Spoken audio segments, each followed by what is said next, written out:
Yes, people, we are back live on the channel for the Las Vegas Grand Prix review. Very, very interesting race. I can't lie. A lot of mixed emotions from myself, especially as a Ferrari fan. You know, I'm happy, but at the same time, I'm a bit disappointed. But we'll get into that. Joining me, I've got Augustia, my co-host. What's good, bro? Yeah, I thought this was a very epic race. I enjoyed it a lot. Really entertaining. Vegas, 2 years in a row. Cooked eight, left no crumbs. Very, very impressive. And I'm sure we'll talk about the race in full detail. There's everything to talk about from the very, very top, the constructors, Mercedes, and all the way to the bottom, because that midfield battle is looking good. But yeah, it's exciting. It's such an exciting time for Formula One, and I think this race just shows you how next season is going to be maybe the greatest season ever. Definitely. King, what are we saying, bro? As Ferrari fans, you happy, disappointed? But tell us how you are first and everything before we get into that. I wasn't disappointed. I think with the race, I think Mercedes just turned out to be the best car on the day. I thought Ferrari would be better with the tires, but it just seemed like no one was great with the tires. I think one-stop race turned into a two-stop race, which changed up the strategy for most teams. But we'll go into detail about the race. But yeah, no, I'm just excited to be here. Congratulations to Max Verstappen on his win, 4 times champion. Yeah, and then congrats to Mercedes. It's a long time coming. I mean, they had a couple wins in the early part of the season, at the middle part of the season, but to get a 1-2, George getting his win finally. You heard it at the end when he was celebrating. It's something that he hasn't done all season. So that's the 7th winner this season, which is actually crazy to think about. That we've had 7 different race winners this season, considering how dominant Max was at the start. But yeah, the second half is a prelude to, as Augustia said, next season that could be great. Yeah, I definitely hear that. I mean, next season's gonna be interesting, but 1 down, 2 to go. Excuse me, 2 to go. This is where it gets like the climax between the McLaren versus Ferrari. Ferrari within touching distance now, obviously, to get on top next race. But yeah, I also agree. I have to send my congratulations out to Max Verstappen on his 4th title. I mean, it was well deserved. His 4th in a row. Like you just can't put it past the guy. He for me, he peaked. He hit form at the right time. Because that was when Lando Norris was really within touching distance of him, and he just he finished above Lando. He sort of remember one of the races he defended himself in front of Lando, and obviously this race finished above Lando. And we'll talk about McLaren's collapse in this live. People, make sure you're tuning in. Make sure whoever tuning in, make sure you like. Hey, I don't want to be rude and interrupt, but your mic is a bit muffled. Oh, sorry. Is it okay now? It's much better. Yeah. Sorry. Let me know if anyone's watching. Please make sure you let me know if my mic or anyone's so I can fix that. But yeah, people, if anyone's watching, make sure you like, share, and subscribe, and all the good stuff, because we are here to preview the final 2 races as well. We are going to talk about this race as a whole. I'll start with you first, though, Augustia. You said that this was a really good race, right? Talk about Max Verstappen and talk about his 4th championship first, because that's the first thing we got to get off our chest. I mean, let's talk about who's won the championship at the end of the day, like the driver of the year. But yeah, I'll let you have your say. Yeah, I think, again, this has been by far Max Verstappen's best ever campaign to date. As we were talking about prior to the show and yesterday and all the shows we've done this season. Yes, obviously in 2021 was a very hotly contested season, one of the most climactic seasons ever, very controversial though. But I think with this season, this was the first time where Max Verstappen didn't have the best car for the majority of the season. And when he had the best car, the first 10 races, he won 7 of them.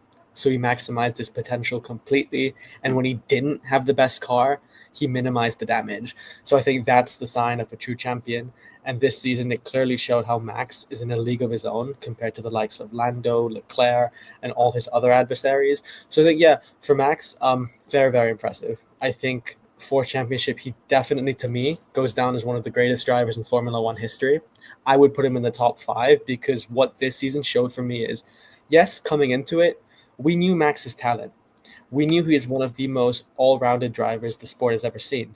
He can do it in dry. He can do it in quali. He can do it in the wet. But again, what we didn't see from Max, or many critics had of him, was his leadership and his maturity, especially wheel to wheel, because he can be too aggressive sometimes. He can be immature. He can be petulant. We've seen it this season as well, even in Mexico. But for the most part, he knew what his role was. His objective was to win. And you see it in this race here. He didn't fight Lewis Hamilton. I think Max maybe lost here because of the animosity between them on the track. He would have probably wanted to fight Lewis Hamilton, where he's like, nope, Hamilton's not my fight. Even the Ferraris aren't my fight. So Max did his thing. He was very, very measured. And I think full kudos to him and credit to Red Bull because they weathered the storm very, very well. And Max Verstappen, to me, as Niki Lauda said, the driver of this generation. Yeah, I mean he's won 4 in a row, and he's already 3 behind the greatest driver of all time for me, Michael Schumacher. I mean he's only 3 titles behind. And how old is he? Like he's not even hit his is he? You think he's doing his prime? Like he's not even hit. Has he even hit 30? Like the guy's got years left, and he could probably beat the record. He could probably be I'll go as far as to say maybe 15. That's how crazy it might sound. The guy's going to break the record whether we like it or not. He's probably going to break the record if he keeps on staying with a good car. And undoubtedly he's one of the greatest drivers of all time. Like already cemented himself in probably the top 10 of all time at least. Let's just say that it is. But King, I'll have you say as well. But I mean, obviously, Max Verstappen clinching his 4th title. What do we make of that? Because for me, actually, that's just it's a great achievement. Like obviously, you're doing it in Vegas. I think that's how many times we've seen drivers win championships in Vegas? Like that's the third time now we've seen a driver win a championship in Vegas. Like it is like congratulations, man. Honestly, well deserved. Like real talk. I'll let you have your say, man. Like, go on. We were talking about this before in terms of his 4 title run. And for me, Max, this is probably his greatest win in terms of he wasn't the best car for the second half of the season. You saw that he dealt with adversity. He always put himself slightly ahead of Norris, even when Norris had the best car on the grid. As I said, he won it last race in Brazil in terrible conditions to come back from the back of the grid to win that race and show how great he is. Now, do I think he's going to break records? I don't. I think the trajectory of Red Bull looks like they're not going to be competing this season.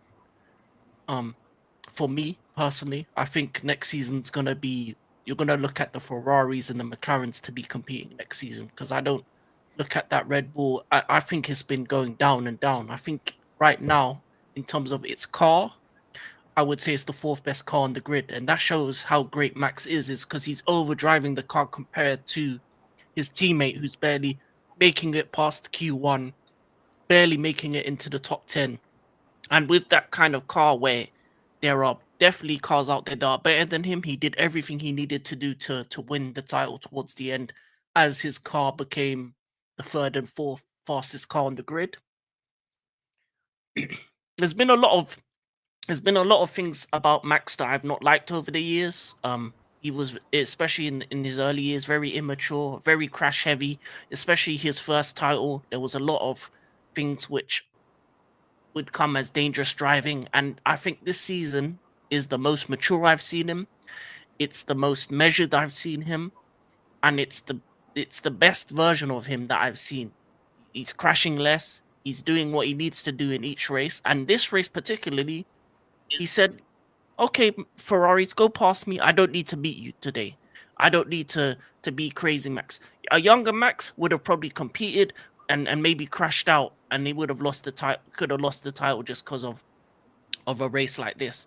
A younger Max would have, there was many opportunities in the last couple races where he would have crashed into Norris fully if it was similar to the times when he was facing Hamilton. So for me, I think Max has matured a bit, a lot actually, and I think this is the most measured I've seen him as a driver, and I'm excited to see him for the future. I don't think his future lies at Red Bull because I don't think they're going to provide him with a car. But 4 times champion, great driver. As I said, this is the best one. The first two marred with controversy. The last one was a breeze. He was the best driver in the best car, and the only other thing that I need to see Max in is in a competing car against another great driver. That's the only thing I haven't seen him done yet.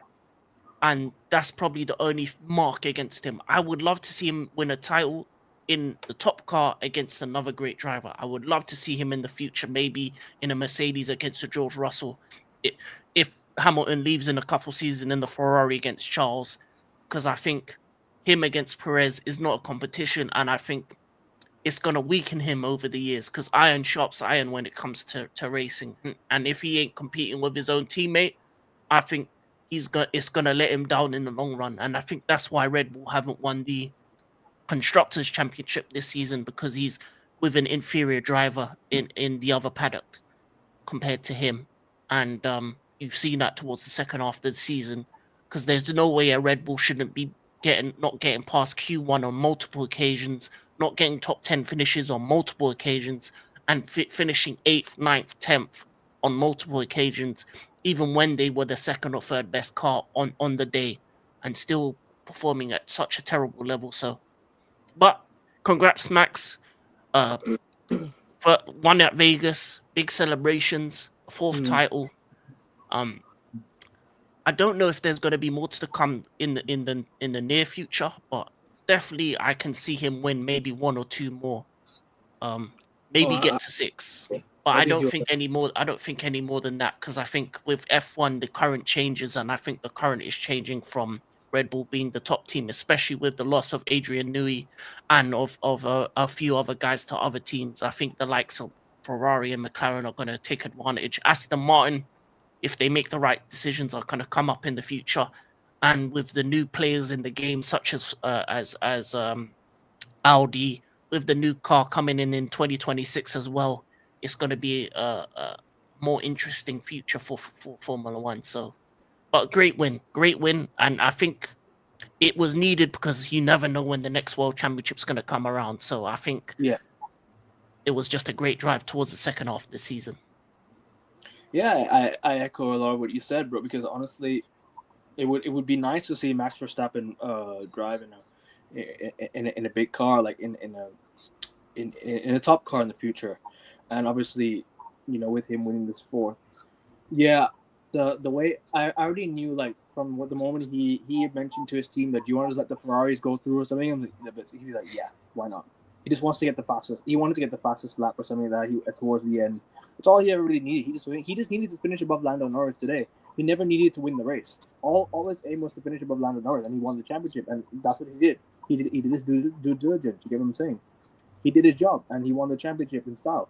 Like even though towards the end of the season he was not that great up until the last race, because he won his first race in like we mentioned many times before. He's not won a race since in Spain. So yeah, came back to win the championship with 3 races to go, and McLaren to the lap. We will talk about McLaren in a bit. It's a massive achievement, and congratulations to him once again. He deserves this 4th championship, and maybe we'll see more. We'll see more. Hopefully, as a Ferrari fan, one day, I would love to see him in a Ferrari. As much as I've had my issues with him in the past, I would like to see him in a Ferrari, just to boost the team a little bit. But yeah, let's move on to a bit of McLaren, because that's the main topic. Actually, do you want to talk about Ferrari first, or do you want to talk about McLaren? Because what's the biggest topic? McLaren's or the Ferrari? Do we want to talk about Mercedes, because they won the race? True, Mercedes. Yeah, Mercedes got their 1 and 2 finish, and obviously George Russell won the race. George Russell, he deserved it. He deserved to win from the get-go. Like the guy, I don't think he lost. He didn't lose a single place. he was from the moment he left off. Charles Leclerc nearly overtook him, and then Charles Leclerc fell off, unfortunately. But the way he conducted himself in the race, the way he just he took himself from the start to finish, I don't think you can take anything away from him. And Lewis Hamilton making the jump from what 10th to 2nd. It's insane. It's crazy because to do it in Vegas, where it's such a tight circuit, like you just can't, like, overtaking is really, really hard on this circuit. It reminds me a bit of Singapore in a way. Like, overtaking is really, really hard on the circuit, right? So to do it in a city with a very, really tight circuit, to come from 10th to 2nd, I think that's just brilliant. Like, their 1 and 2 finish was deserved. And you could tell by the way they performed in practice, the free practices, like they were getting good results. Even though free practices don't mean anything, it shows you signs that your car is ready for the weekend, right? You're getting prepared for the weekend, and it just goes to show that he was ready. Like, Lewis Hamilton won like 2 of the 3 practices or something like that, if I'm not mistaken. And then George Russell took it in his own hands in qualifying. Like, brilliant. But King, I'll start with you first on this one. Mercedes. What's your initial thoughts on on how Mercedes did today? How do you think they did? Like, obviously, because they were brilliant, but I want to know your initial thoughts. Like, just give your opinions on Mercedes today, because for me they've been brilliant. Like, they did deserve to win this race. They've improved their car. They've done everything they could for the weekend, and maybe ready for next weekend. We'll see. But I'll let you have the floor, man, about Mercedes. Go on. I think Hamilton will be disappointed because I think him getting 10th in quali stopped him from winning that race. I think he was the best driver in the race in terms of pace. I mean, for Russell, from the start line, him and Charles had the best kind of starts in terms of the early parts of the race from the start line. From the start go, Russell already had a great advantage over Sainz. Charles had a great start. He got past both Gasly and Sainz into P2. And then the first part of the race with the mediums, I think it was just the tire degradation was terrible in that racetrack. The mediums went within 8-9 races, and I think what Charles did is he overcooked his tires trying to get past George. He needed to get past George within the first 4 or 5 laps. The moment he didn't do that, he just went back and back and back. And then in terms of George, the Mercedes was the best car in race pace, the best car in terms of keeping up the tires, and I think that allowed them to stop later, which gave them an advantage when it came to going on to the hards. With the hard tires, I don't think there was any kind of indication of who would be the fastest on the hards, but it turned out to be the Mercedes, especially with Hamilton. Fastest lap after fastest lap. And I think George just was it's just a very measured race. He did everything he needed to do in order to win that race. Hamilton came through the field to finish P2. Towards the end of the race, he was catching up to George, but I think he overcooked his tires as well towards the end. And I think this race, as I said, it turned from a 1-stop race into a 2-stop race because of the degradation being so bad on the track. The mediums lasted about 8 laps. The hards lasted about 17, 18 laps. So it was just all about timing. And I think they got the 1-2, but there was a very close possibility if Sainz actually for his second stopped 2 laps earlier. I think he could have got earlier. Yeah, he could have got the P2 possibly, just because that would have made a difference in terms of timings. And I think the other big issue is that every time someone came out, there was a lot of traffic. So those 2 laps, if you come out in clean air, if Sainz came out in clean air compared to Hamilton who came out in traffic, that could also make a difference as well. And I think even when Hamilton came out the second time, he was upset. But what he didn't realize in terms of the actual position, he was much closer to the top drivers than he actually thought, because he saw all these cars and there was a lot of DRS trains. There was a lot of of traffic in terms of every time you came out of the pit. But Mercedes were just by far the best car on the day. They had the best when it came to the degradation. They did the best on both medium and hard tires, which was a surprise to me. And yeah, I just think they deserve the 1-2. But yeah, I think Ferrari let signs down a bit with strategy. As soon as a driver says, "Oh, pit me," you need to pit him straight away because I think he Exactly. has more of an understanding of what the car's doing, especially in that kind of race. And I think they let him down in terms of maybe getting a Completely, P2. bro. Completely, bro. And also, It was like that small of a margin of him getting a P2 or not, because I think the Mercedes was by far the best car. And for me, great race by Lewis, great race by George, a deserved win for George, deserved 1-2. And I think this bode well for their future. But I think the reason why they were great on this track is one, they were great in terms of the corners compared to the other cars, and they were just better on tires. And I think they're better in the cooler, calmer air when it was because it was a cold race. I think if this was a race during the day, I think they don't have the same performance because their car in hot weather seems to not perform as well. So maybe with the last couple races being night races, Mercedes will perform better because it's cooler temperatures, which I think that was the big difference. And that allowed them to be able to be better on their tires, have better pace, and be overall the best car on the weekend. And I got it wrong. I thought George was going to crash, but he made me shut my mouth. He had a perfect race. And yeah, man, I'm happy actually for Mercedes. It's good that they got the 1-2. Hamilton has shown that he is still a lethal driver when he's given the right car and the right conditions. Yeah. So I have no sweat on him performing well on Ferrari next year. And it's just kind of the top three is kind of a bittersweet moment because two of those drivers are going to be on different teams next season. So it's going to be a whole different look for next season. So it's kind of like a winding down of the season right now. And for Mercedes, I just think for them in particular, it just doesn't mean anything because they're not going to get the constructors. They're not going to get third. So I think for them, it was just a nice way to propel them on to next season.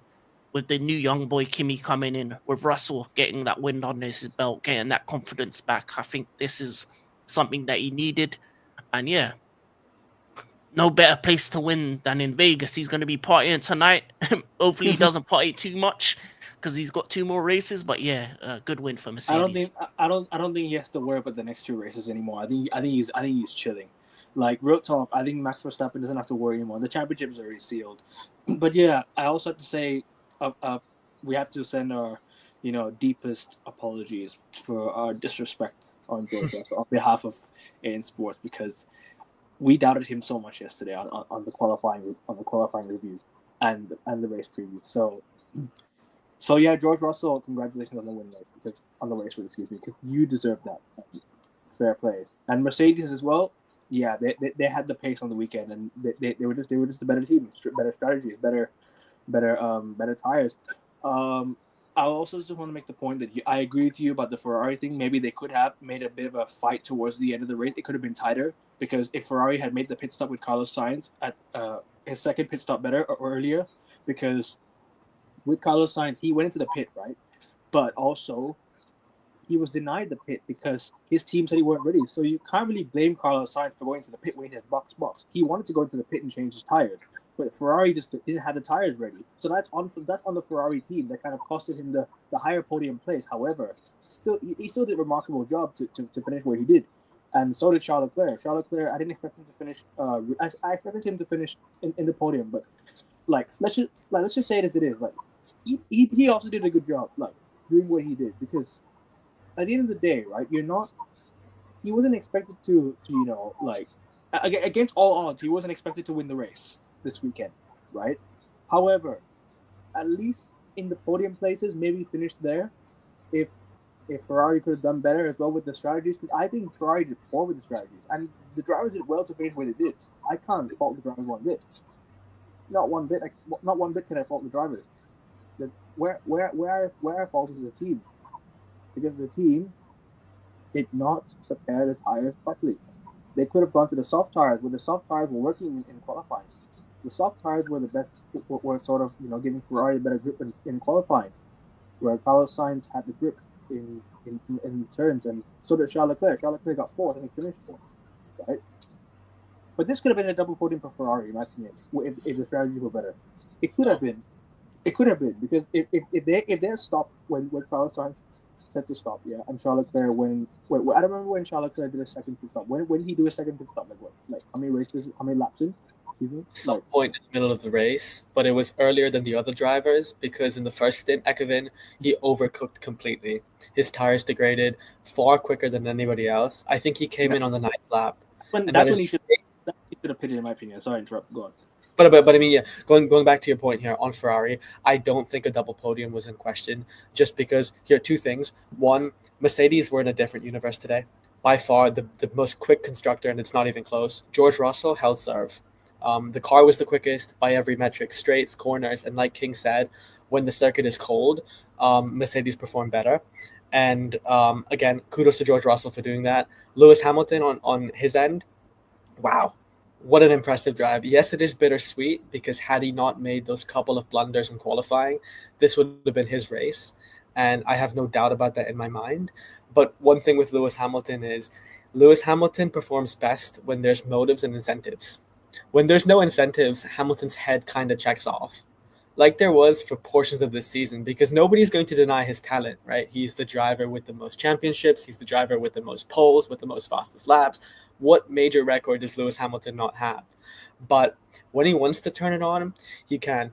And I think today's race, because it is a street circuit, and let's not forget, street circuits are historically hard to overtake on. So for him to make the jump from 10th to 2nd and close in on George Russell, dominate him on the track at every metric, whether it's the tight corners, the high-speed corners, the low-speed corners, the straights, unbelievably impressive from Lewis. This was almost a vintage Lewis performance here.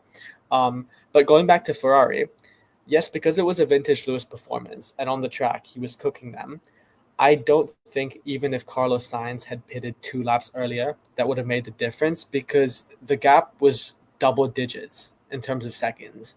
So again, yes, even track position, but I'm not sure how pitting 2 laps earlier would have amounted to that margin. But maybe it's an error in the system. And going back to the blunder that happened, where Carlos Sainz crossed the white line and could have potentially received a penalty, I think that was just a miscommunication. Because one thing, the difference between Carlos Sainz and Charles Leclerc is Carlos Sainz has authority. He stamps his authority on his engineers. We see what happened in Singapore. When he won Singapore, he stamped his authority. He subverted their strategy, kept Lando Norris within DRS range. He does his own thing. He even did it in Silverstone when he won a couple years back. But this time around, I would not blame Sainz or the mechanics, because if I'm not mistaken, on the general broadcast, the broadcast that we had available, I didn't listen to Sainz's personal or private broadcast. Ferrari not ever indicated that they would pit him. So yes, maybe he really was like, the tires are dying, they're degrading like Leclerc, I have to come in, I cannot sustain this at all. But not one moment did the pit crew come out to pit him. They weren't ready, nor did his engineer signal that he was going to be pitted. So I think it was just a complete and utter miscommunication. I don't think you can blame either party. And yeah, I think again, Mercedes too quick, but this to me really echoes Brazil 2022. Where it's just an exception that doesn't define the rule, because let's be honest here, as you hear all the high-level people in Mercedes say, like Toto Wolff, for example, they have no idea how this happened. George Russell himself said he did not expect to be 1-2 fastest lap this weekend. So very impressive. I think next weekend as well, they'll be quick, they'll be favorites. Lewis Hamilton will be eyeing one last victory before he leaves Mercedes. But I think it's an outlier. And for them, over the next 2 years for Mercedes, it's get back to the top and stay there. But as it stands, I would still put Ferrari and McLaren a level above them. Yeah, and maybe if Red Bull makes some upgrades, they could be back as well. But hopefully not. As a Ferrari fan, I love to be where we are right now. I think, do you know what it is? Even if we don't win this year, right? Which I hope we do, and I pray we do. It's been a good comeback and a decent, sort of season for Ferrari standards, because last season total capitulation, total collapse, and the year before, like, just terrible from the whole team, because Ferrari had one of the best cars on the grid, and then they just collapsed. And now Ferrari now bounced back. They're within the shout of the Constructors' Championship with 2 races to go. We'll see what happens in the next race. We'll preview it. But I just want to get your thoughts on on Ferrari, because we talked about Mercedes and Ferrari at the same time. We'll talk about Ferrari individually. Yeah, but congratulations to the 2 drivers for the 1 and 2 finish. Also forgot to mention that Pierre Gasly, and unfortunate what happened to him, because he could have had a really, really good race. Very unfortunate, because like, you know what it is. I have to call out the Vegas Grand Prix. Like, I have to call out the people who are organizing this Vegas Grand Prix, right? About one thing, yeah. How are you allowing such debris to fly onto the track like that? Like, there was some plastic or something. There was something that ruined the mechanics of certain cars. Albon had to go out. Gasly had to go out. Like, we've had a couple race retires. I don't remember how many race retires there were, right? But to have them to exit the race in a manner that they did, it's not good. It isn't. I feel bad for Gasly, because Gasly could have finished in a good position. I predicted Gasly to finish in the top 10. So yeah, I said what I said on that. But on Ferrari, yeah, I have to ask you guys one thing. I wasn't listening to what Charles Leclerc said to his team towards the end of the race. Can somebody please remind me of what he said? Because I heard he was really upset or something. But I want to ask you guys. Somebody, like, one of you guys, anyone, tell me what happened.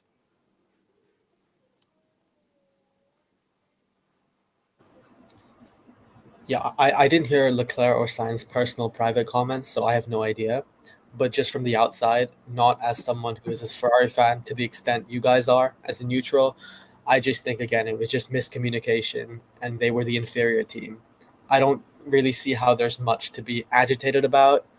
Maybe, I mean, Ferrari could have been more bold with Sainz and said, hey, you have to swap positions with Leclerc. Leclerc has to be the poster boy.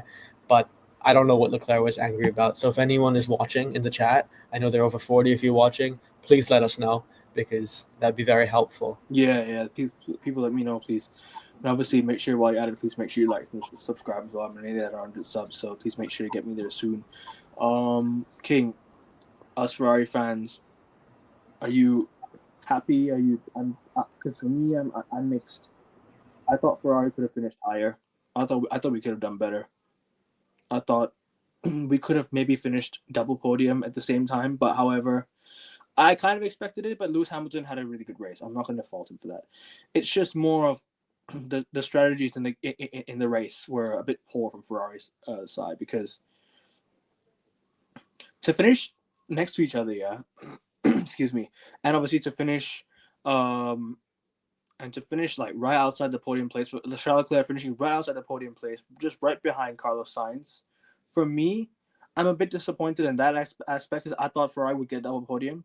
However, the way the drivers conducted themselves in the race, I can't fault them one bit. They had to deal with what they had to deal with. The tires were degrading, or the tires were regressing. Sorry, and they had to go. Obviously, had to change to the hard tires. The medium tires that wasn't on it today. I thought, because I think Ferrari's medium tires are the most superior for them, at least. However, going to the hard tires, they conducted themselves well, and Max Verstappen, they finished above Max Verstappen. They caught up to him, and then they won, and they finished above him. However, that for me, I'm still a bit disappointed that we could have had a both Ferrari double podium finish, especially with how Charles Leclerc finished his qualifying, and so did Carlos Sainz. I expected a bit better from the team, but the drivers did very well for themselves. But King, I want to let you know what are your thoughts on what I said, and obviously, give your opinions as well, bro, because we're Ferrari fans. But I want to hear from you as well. I just think the Mercedes were too good on the day. Even Augustia said that they didn't even know themselves what happened. I just think the cooler air allowed for their car to be more desirable for the conditions. terms of Ferrari, third and fourth is probably the best you can get. If there's a team out there that's just better on the day, better car, better in terms of the race pace, tire degradation, all you can do is get the third and fourth, and I think that's what we did. It was good at the end to see us catch up to Max and pass him. I think we got good enough points over McLaren. Obviously McLaren, Lando Norris got the extra point for fastest lap. But to get 12 more points than them, I think we need a bit more than that in the next couple races. But I think at the rate we're going, I think we can surpass McLaren in the last two races because I think our car is better than theirs at this current time. And it's just about us just trying to see what happens. I think the next race is in Qatar. It's a night race as well, so I think the Mercedes are going to look strong there as well because it's going to be a cooler race compared to other races. So I think Mercedes are probably going to be the team to beat in the next race.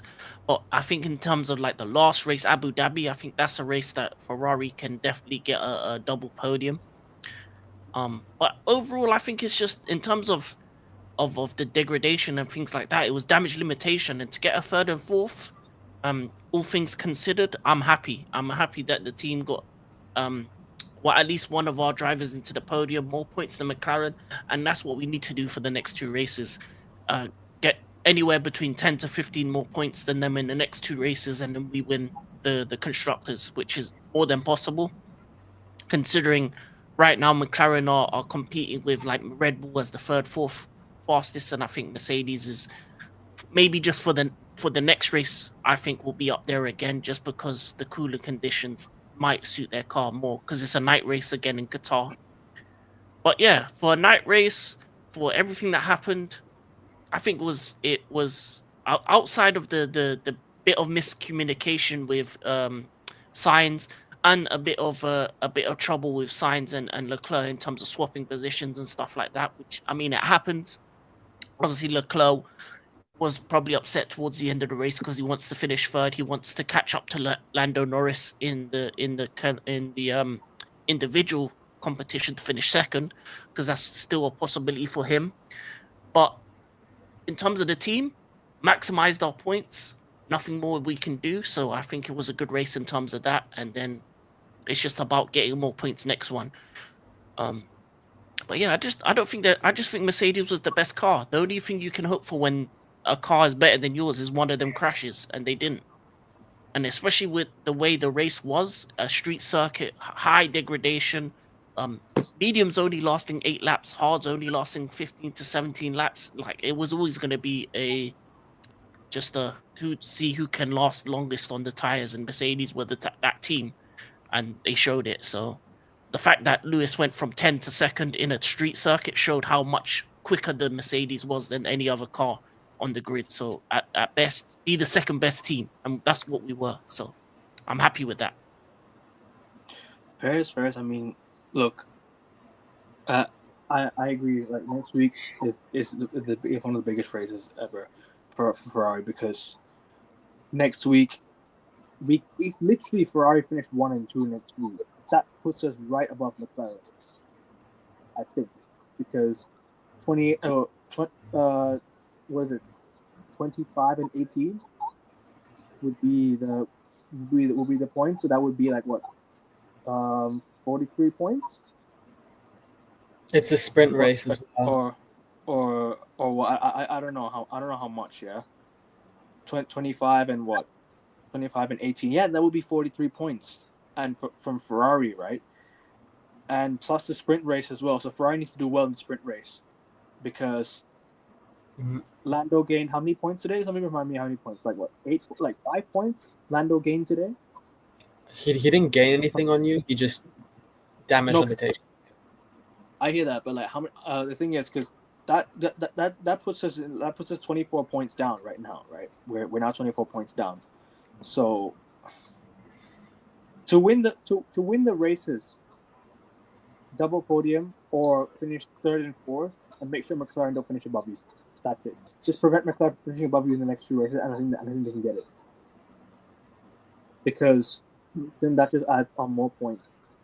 That just adds on. I think because we can outscore them by a lot in the major races. 24 points is literally like is literally like you're within one race finish above them. Literally one race. And we'll talk about McLaren's collapse in a bit. But people, make sure you like, subscribe, and all the good stuff. Make sure you're sharing across socials. Make sure you hit the notification bell so you don't miss an upload or miss a live. We'll be talking about F1 constantly. We'll be talking about the end of the season review. We'll be talking about the next two races as well. We're previewing and reviewing them both. So make sure you tune in. And when you leave, you come to the chat. Please make sure you keep it respectful as well, so we can engage in the chat. So yeah, people. We can move on to McLaren, but just any final thoughts on Ferrari? For me personally, we could have done a bit better today. However, I'm sort of happy with the position we're in right now. We're within second distance of McLaren, so it puts us in a good place. And I hope next week is the race that gets us on top. Because personally, for me, if we don't, then I think it's over. But yeah, go on. Can I just add something? I just want to add some more optimism and confidence onto both of you. I'll shower you with that. If anybody this season had doubt on Lewis Hamilton's ability, I hope this race kind of renewed your faith in him. One, you shouldn't have, because you should look at his record, his ability, his acumen, everything about him. But today showed you, after Saturday, you could tell the critics were high on him. Is he washed? Is he finished? Did Fred Vasseur make a mistake? Is Carlos Sainz a better driver than Lewis Hamilton? He comes in today, and he is the quickest man on track, and it's not even close. So, like I said, when the incentive is there, Hamilton steps up to the plate better than any other driver has in human history. But I would also add one more point here. I think we can all agree that the Red Bull dynasty is over, and it was very strong and it was very effective. It was basically the Max Verstappen dynasty. But during that dynasty, during these 3-4 years of sheer dominion, only two drivers have really been able to take it to Red Bull in the standings holistically: Leclerc and Hamilton. Leclerc in 2022. Although, yes, he had a car that was relatively equal, but still, he was the only one getting race wins. It wasn't Carlos Sainz. And in 2023, people forget, Lewis Hamilton was third. He could have easily finished second above Checo Perez if it wasn't for some reliability issues in a car that was way inferior to what some would say is maybe the most dominant car, the RB19, in F1 history. So next season, Ekvin and King, you guys are getting the two drivers that have shown their ability to counter the Red Bull and produce at the highest level. So good luck. I think with the trajectory of Ferrari, I just want to say, if you could look at every team in this grid today, the one team that is trending the most promising and blossoming is Ferrari. Because since the summer break, Ferrari have been on the up. McLaren have had some highs and lows, but they've been a little bit erratic recently. Mercedes as well, we don't know what they are, and Red Bull have been trending down, like King mentioned, the departure of Adrian Newey. So if you're a Ferrari fan, I think it looks so encouraging for you next season. Yeah. I would put Ferrari as the favorites. You know what, bro? You can actually continue from that, because you know what it is. We're gonna move on to McLaren now, and we're gonna talk about what happened to McLaren today. Obviously, because for me, like, McLaren have been the team that we all thought were going to win the whole thing, and Lando Norris was gonna probably win the championship on the trajectory he was going, right? The trajectory he was going at, we all thought that he was gonna make it to the final race, competing with Max Verstappen, whether he wins or loses. But he lost with 3 races to go. I think it's been a very up and down season for McLaren. Like last season, like towards the start, they were doing okay with a few positive races here and there. Towards the summer break, I thought they improved a lot, and then they were within touching distance of Max, and they overtook Red Bull. But now, like, they've collapsed. They've collapsed in the final few races. That's not me saying they will collapse in the next 2 races and maybe be within the shout with the constructors championship, because they're still on top. They can still win the constructors championship, right? But for me, to have a race that they had, right, with 3 races to go, it's not promising. It's not promising, and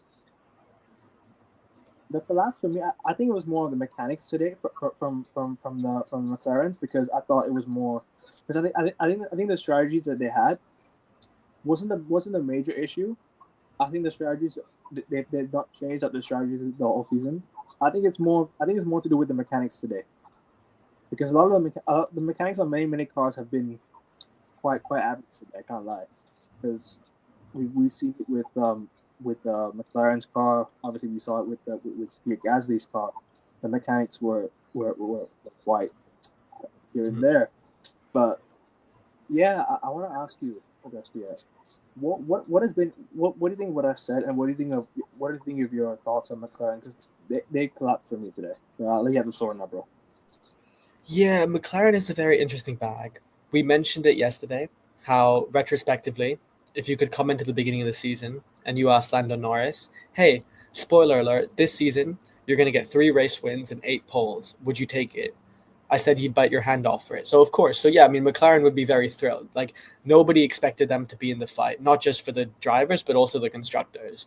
But on the other hand, when you look at how the season has gone, during the summer break, entering that, and coming out of it, they were by far the quickest constructor. Even in Baku, even in Singapore, the last 2 street circuits, they won by double digits, 20 to 25 seconds. That's not normal. So for that lead to transform down into competing with the Alpha Tauris or Visa Cash App or whatever you want to call that team, they keep changing their name every day. It's strange. It is very strange. Some will say it was a setup issue, something to do with the rear wing, whatever it was. I think McLaren have to really look at themselves in the mirror and make sure they sustain this. Because if you remember, at the end of last season, they were making a push at the top of the midfield and close to the upper echelons of the pecking order, right behind Red Bull. And when they came into this season, at the beginning of the season, they weren't as strong. So, and they grew into the season over time. So next season, because I think it's set to be a Ferrari versus McLaren showdown, McLaren have to maintain what they have and build on it. They cannot afford to lose time, because it will be very costly in a season that I think will be the most competitive ever. So yeah, I think for McLaren, hey, you can take a lot of positives. Lando and Oscar finally had to experience competing for race victories. But I hope they know there is a big difference between competing for victories versus the championship. You can win races, no problem. But competing for the championship against 2 of the greatest drivers in the last 2 generations, Lewis Hamilton and Max Verstappen, good luck.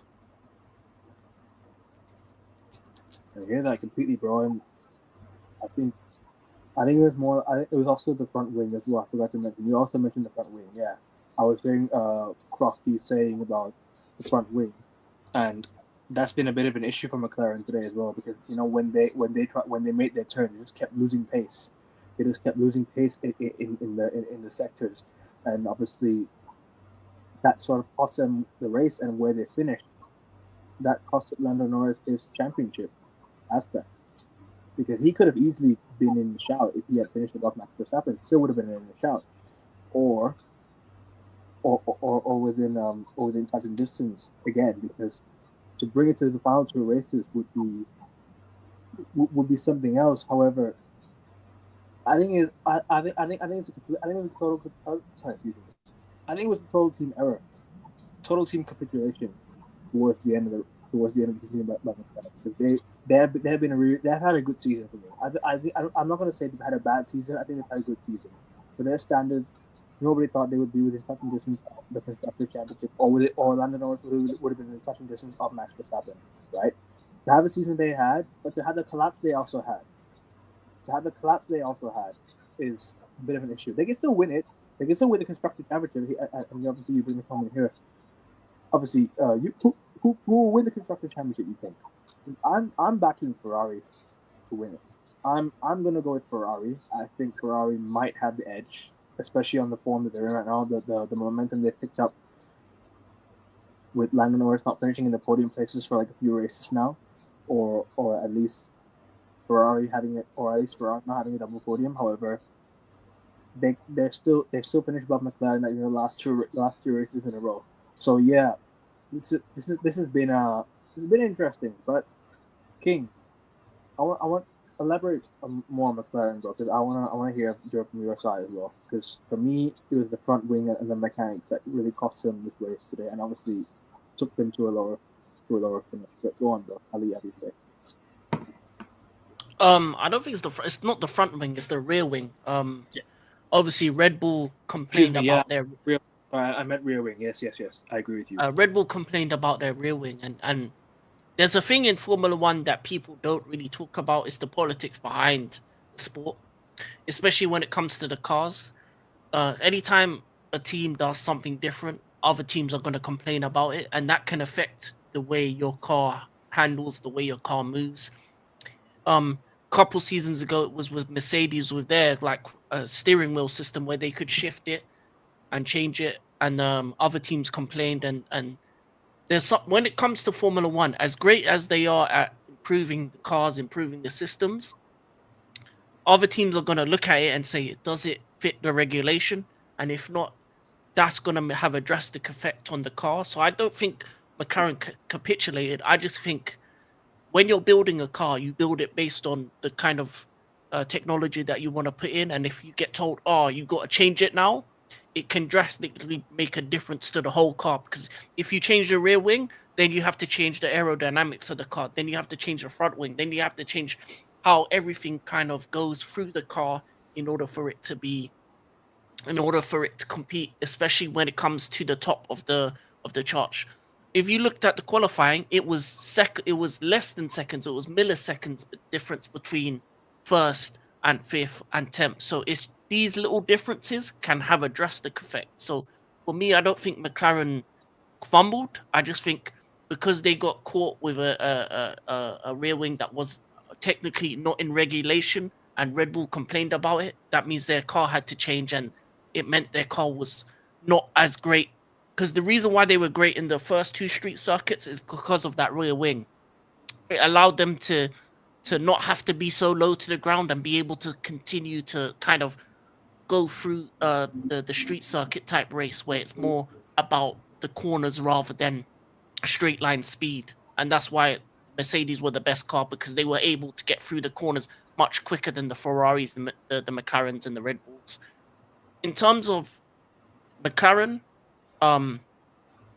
they finished fourth last season.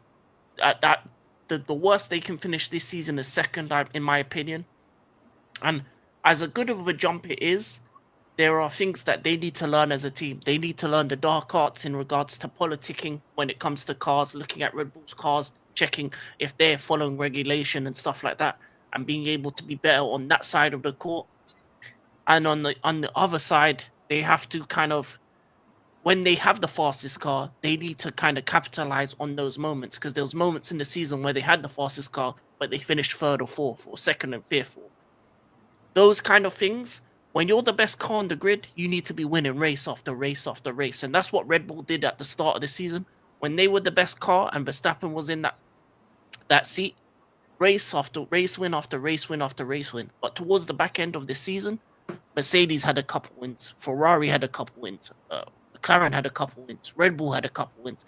It hasn't been a consistency of dominance for McLaren. Even Norris has only won 3 races. That's not enough to win a championship, and that's not enough to secure a constructors at this point.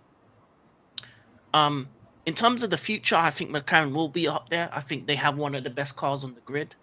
I think the Mercedes car today was an outlier. I think normally you would expect them to not be finishing first and second, and more be finishing where the McLaren's finished. So in terms of the cars, the McLaren was worse than the Ferrari, and the only thing that they probably be upset about is that they lost to Verstappen in a Red Bull that was an inferior car to theirs, in my opinion.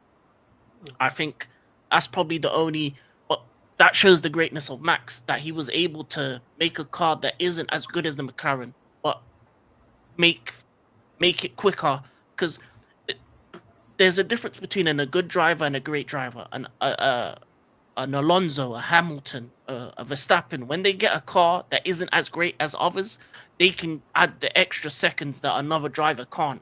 You can see the difference between Verstappen and Perez in that Red Bull. That Red Bull is the 4th best car on the grid, but Verstappen puts that car into the limit of what it's capable of, and is able to kind of grab hold of the extra seconds in order to win the championship today. And for McLaren, I just think they need to go back to the drawing board, see what they can do for next year's car, see if they can make changes to the rear wing to so that they can regain that speed. But yeah, I just think I said yesterday it was a bad season for them. I just think it's a disappointing season for them because they had the capability of winning both championships if they made some different decisions in terms of the second half of the season, and if they were a bit more dominant and kind of put their presence and their pressure onto the court, because you can't allow for Ferrari and Mercedes to get wins off you when you're the best car on the field. You can't allow for that.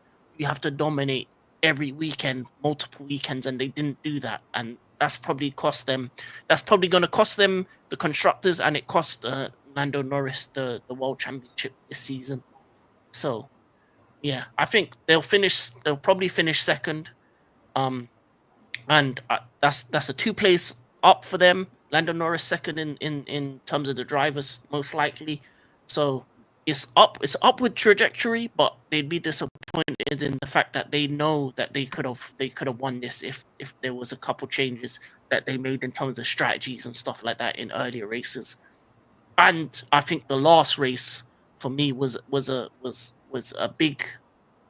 That's another thing that they have to learn, is to be able to create a car that is capable in water, and that's a learning experience for Lando and for Oscar as well. And I think Oscar has to improve as the second driver to get up there.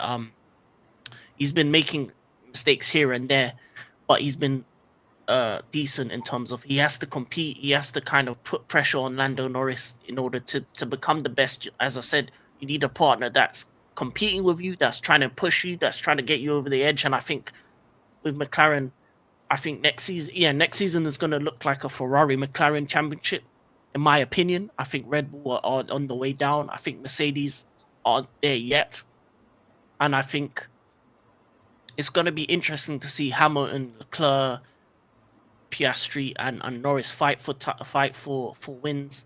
See if Max can still get the best out of that car, even if it's not the best on the grid, and see what happens in the future. But for me, I think McLaren are going to rue the missed opportunity of doing something more, because I don't think next season they're going to get the same chances as they had this season, and especially with the way Ferrari looks, especially with how dominant Max has been as well. I don't know if they get another chance to be the top team again. Especially because for me, if I look at it, Hamilton and Leclerc are the best lineup for team I've ever seen, like in terms of quality, in terms of experienced championship winner. And if you put Hamilton into Ferrari's car this year, I think you could have easily seen him win a world championship this year with the Ferrari car, the way it's been at times as well. Because I think he is a kind of guy that gets a car and turns it up 10. He turns an ordinary car to a good car. He turns a good car to a great car. And I think you saw a glimpse of what he's capable today, as Augustia said, when he has, an incentive to do more, an incentive to win. And with that Ferrari next season, he's going to have that incentive. He's going to want to show the young bull Leclerc that this is my car now, that this is my team now. And what greater way than to win your 8th title with Ferrari Red, to do it with the greatest team in F1 history. And I think it's definitely possible. But for McLaren, I think it's a disappointing season.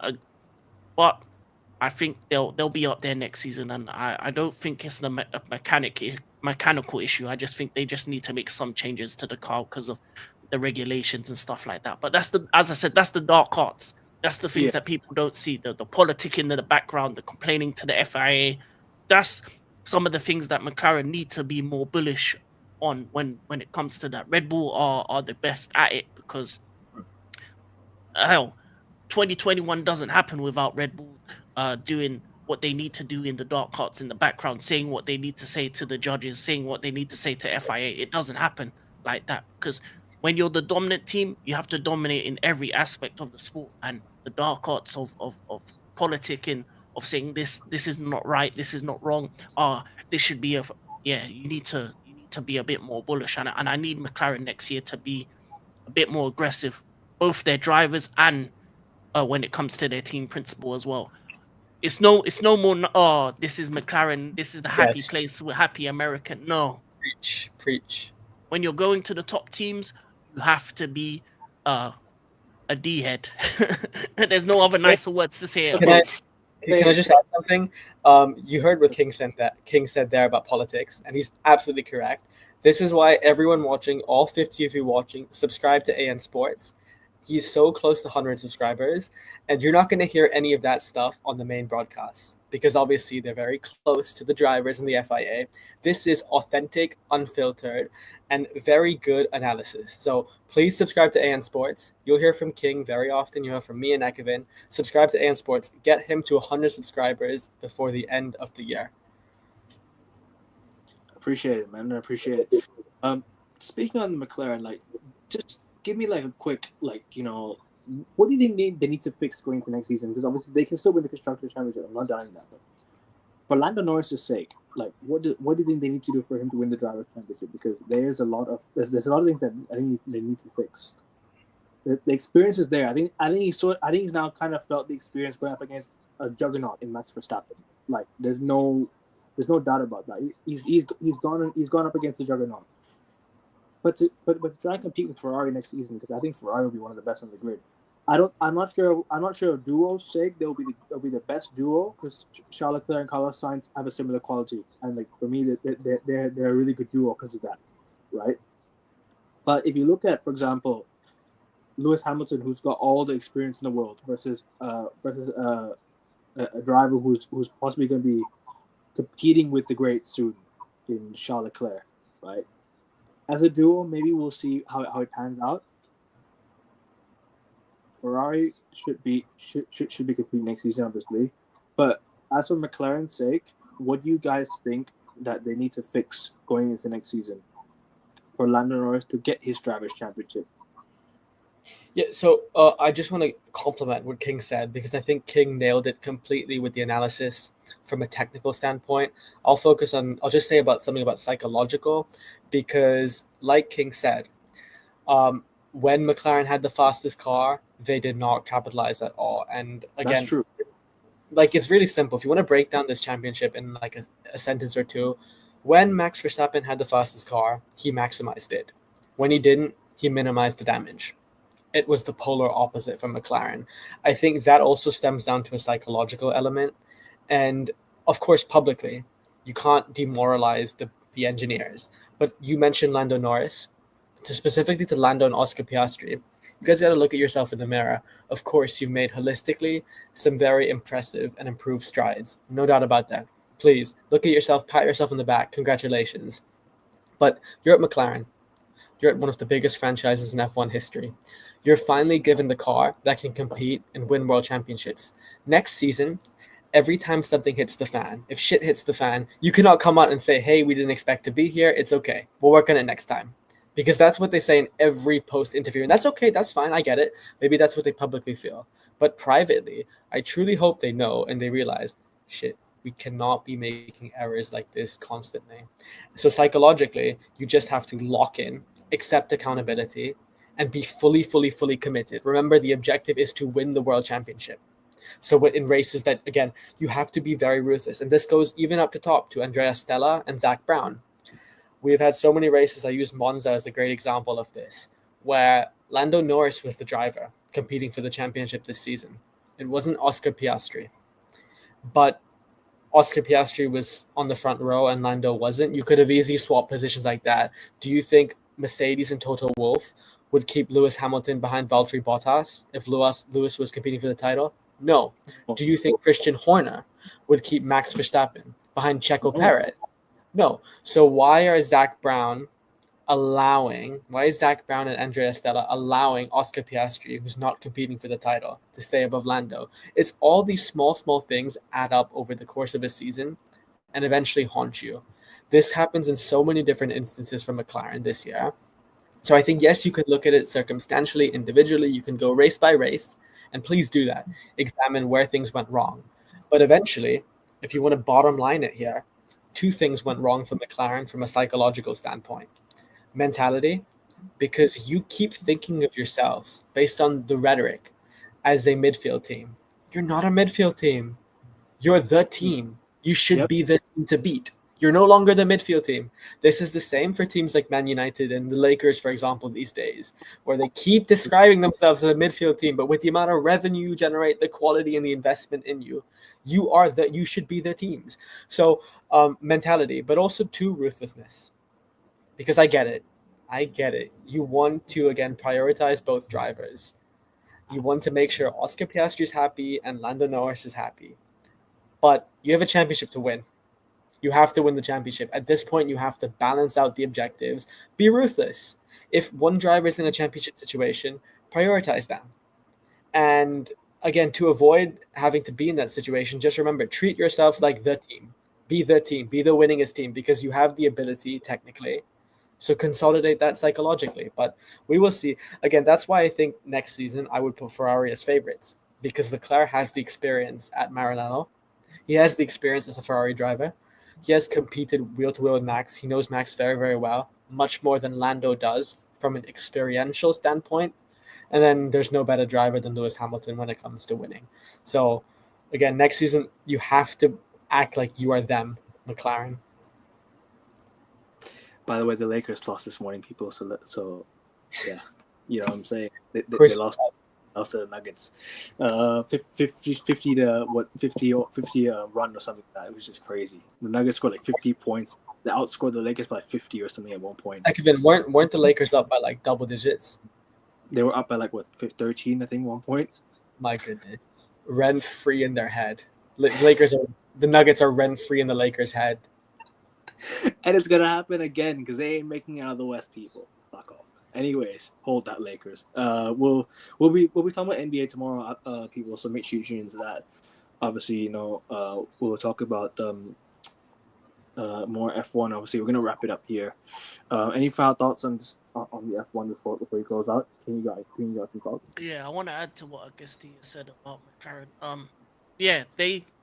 I agree. The psychological things of thinking yourselves as the team to beat is something that they need to improve on. I think Lando and Oscar need to stop this happy-go-lucky attitude to races and actually feel as though that they can win races. They won races this season, both of them. So it's not about next season should be about chips, about doing what you need to do to get to the title. And I think, yeah, if let's say halfway through the season Lando is ahead of Oscar, I think by that point you should know who your number one driver is. Even if it's vice versa, sometimes you gotta do what is right for the number one driver to win the individual title.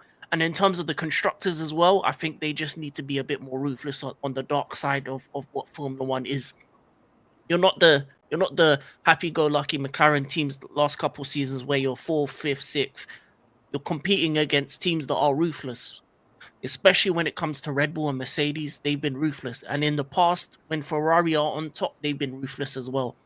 And I think if you look at Horner, if you look at Vasseur, if you look at Toto Wolff, they are ruthless when it comes to the decisions they make.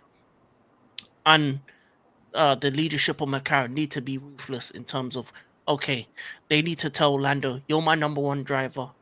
Oscar, you're the number two. We need Lando to win this title because that's the only way you're going to get one of them to win a title is if you decide who the number one guy is. It should be Lando. He's the guy with the most experience. And you can see it. Red Bull, let's be honest, Red Bull don't care about the second driver. I've made the joke in the past that it's Max Verstappen and second driver. Second driver doesn't really matter who it is. They change the second driver every other season. Yes. They know, Max, we need you to win that singles title, and if we can get you a good enough second driver to get the constructors, we get the constructors as well. They would prefer both, but when it comes to Max, they know they have a person that can win the main title. That's why when you see the performances of Checo, every second Checo has a bad race. Oh, is he gonna go? Is he gonna be moved on? Is he gonna? That's the kind of pressure that you need to be putting on these drivers. There shouldn't be a thing of what for me the McLaren drivers feel like their seats are too safe. That shouldn't be the case, in my opinion. And I think for them to, I feel like right now they just feel comfortable that their seats are too safe. But There's guys that are coming up. There are talented drivers in F2 and F3 coming. Their seats can't be safe if next season they don't do what is necessary. If they don't make the next step to actually win the individual title, and if they end up not winning the constructors, the target must be next season to win it, no matter what happens, and giving their drivers the best car out there and being ruthless in every aspect of the sport, because Formula One is a ruthless world. One moment you're on a high, next moment you could go down below, and that's what has happened to Red Bull in the season. Highest of highs to the lowest of lows, but they won the world title. Mercedes were on top of the world for 7-8 years straight. They went to the lowest of lows. When it comes to the titles and when it comes to being the best car, it's not promised forever. So when you have those moments when you're top, ruthlessness, and when it will. So that's what McLaren need to learn, and I agree with Gustia. It's the mindset of that team. McLaren in the past wouldn't allow for this when they were winning titles, when they were up there. This McLaren now, they need to instill that, because Red Bull, Mercedes, Ferrari, especially Red Bull, are ruthless in every aspect of the sport. Yeah, and can I just add, this we're not being harsh on McLaren. This is every sporting great, whether it's Michael Schumacher to Lewis Hamilton, even if you look outside of the sport. Before Michael Jordan was as good as he was, he still embraced that mentality, that I don't give a shit mentality. I'm going to do whatever it takes. I would rather die than lose. That's how it is. Even Novak Djokovic, the greatest player in tennis history, he came into a time when there was a duopoly between Roger Federer and Rafa Nadal. Everybody hated him. One, he was from Eastern Europe. Nobody really cared about him. Everyone thought he was a spoiler. He was a disruptor between this fairy tale love affair between Roger and Rafa. And he says, nope, I don't care. I don't care. I'm going to do it anyways. I'm going to win anyways, because that's the only thing I care about. So same with Lionel Messi. You look at the difference. Lionel Messi, we all know his national team career with Argentina. Prior to the Copa America victory, what was it, 5 finals losses in a row, humiliating defeats, missed the penalty against Chile in the Copa America. That was, at that time, it's similar to McLaren in a way, because yes, he had the technical ability. Messi had the technical ability, and nobody would deny he was the best player in the world, best player in history. But the mindset wasn't really I would do whatever it takes mindset. Yeah. When it came to 2021, and especially 2022, he says, nope, fuck everybody else. It's on me. It's on me. Everything comes through me. I'm the leader. I'm going to lead this team. I'm going to dictate everything. The tempo on and off the pitch. That's why he won. So McLaren, you have the technical ability. You've done an impressive jump, as King said, to go from 4th to 2nd, or even win the constructors this season. Utterly impressive. But next season, if you want to truly compete, you got to match the mindset with the body. The brains and the body got to align. Otherwise, you're going to be quickly put out of your depth when you face Ferrari with Lewis Hamilton. Yeah, I hear that completely. And obviously, for me, as an outsider looking inside to what Red Bull are doing, I don't think it's time.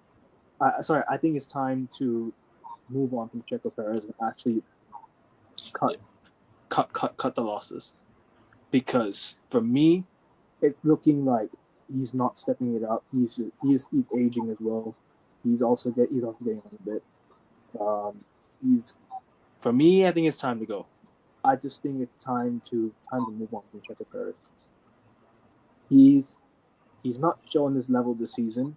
He's not been driving to the standard that he should have been driving in a Red Bull car that had just won the championship back-to-back years, especially with Checo Perez also competing at the top level with Max Verstappen as well. So yeah, I think this is time we really cut your losses and say goodbye and move on to a younger, fresher driver that can partner Max Verstappen and compete. For me, this is where Checo Perez, I think, says goodbye. As sad as it sounds for a lot of Red Bull fans, I know a lot of Red Bull fans love Checo, but I'm sorry. I think I'm just saying it is. I'm not disrespecting Checo in any way, shape, or form. I'm not hating on Checo. I'm just saying, from what I've seen this season, he's not good enough anymore. Or I think, or at least not to the standard that Red Bull should be competing at, because they were back-to-back champions. So, yeah, it is what it is. Any final thoughts, lad? we're gonna close out after the final thoughts. Anything you gotta say? I mean, for me, I think it's two things as well. We didn't talk about it, the midfield battle.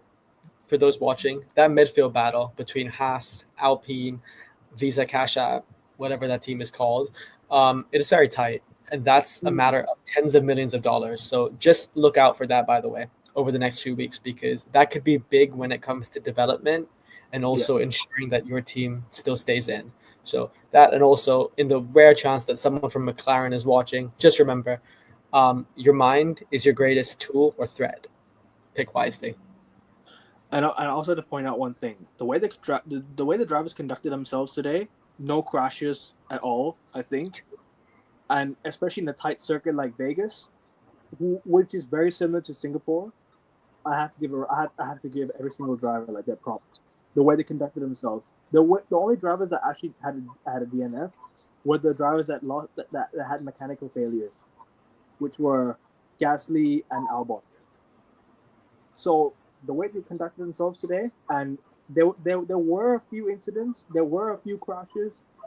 Carlos Sainz maybe got away with a bit of a penalty there, but you know what? The way everyone conducted themselves today, I have to give credit where it's due. And King, I'll let you close out on your final thoughts on F1 today.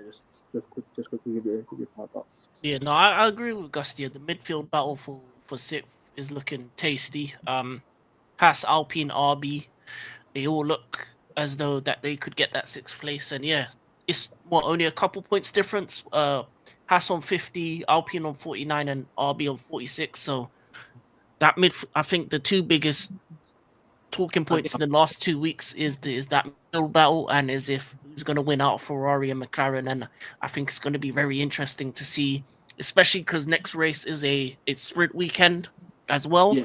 So there's always extra points on store for a smaller team if they can make it to the top 8. Also to ask, can Mercedes still catch Red Bull? No. I think they're well out of it. Mercedes, I think, are closer to Alpine than Red Bull. Could be wrong. I think Alpine gets the midfield battle. In my opinion, I think they win the midfield battle, especially with the last the races that they had. They should, for me, they should get it, especially with a couple of podium places that they got as well. I feel bad for Haas because I think across the season Haas have been the most consistent midfield team. But Alpine catapulted themselves because, of course, they capitalized, but it was very much luck. So Haas are the sixth best team on merit, but I guess they're not there. Yeah. I'd like to add, I think Haas are sixth at the moment, and I think they will finish as that. Because even with Alpine, they did well in qualifying, but you saw as soon as Gasly had a good race, he got the technical problems, and I think Alpine aren't that great. Aren't going to be that great in the last 2 races. I think Haas is going to be the team that will come out on top of that midfield battle. And in terms of Mercedes, they're good for the rest of the season. They're 425 points. Aston Martin are 5th with 86. So for Mercedes, I think their season's pretty much over.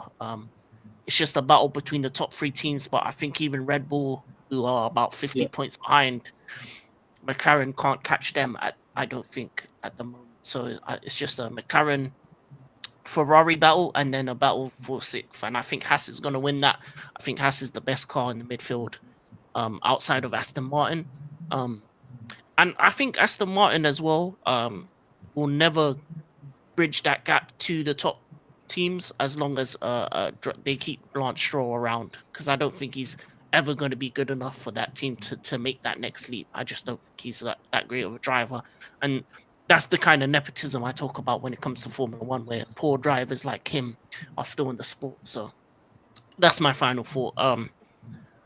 Go Haas, go Ferrari engines to the world and back. And if Haas can get 6 and Ferrari can get 1, it'll be a good season for me. We'll see. But yeah, people, we're gonna wrap it up here. There's over 56 of you watching. Please make sure you click the link on the YouTube link that I share on Twitter. Make sure you head over there and subscribe. Make sure you like the video. I'm almost at 100 subs, and make sure you show these two some love.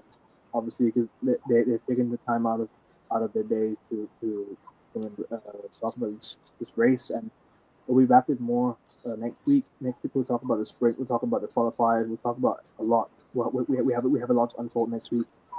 It's gonna be interesting where Ferrari finished and how Ferrari do, because obviously we're Ferrari fans, so we'd love, obviously Augusti as a neutral, but obviously as me King of Ferrari fan, so we'd love to see where we finish.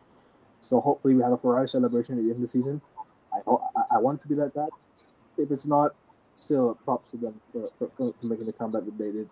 But yeah, lads. Obviously there's football on tonight. Obviously there's basketball as well.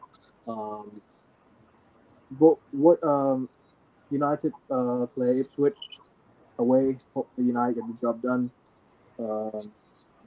Yeah, and hopefully the Celtics beat the Timberwolves today. But yeah, that's gonna be us for today, people. Like, share, subscribe, and all the good stuff. Take care. Go for Forza Ferrari.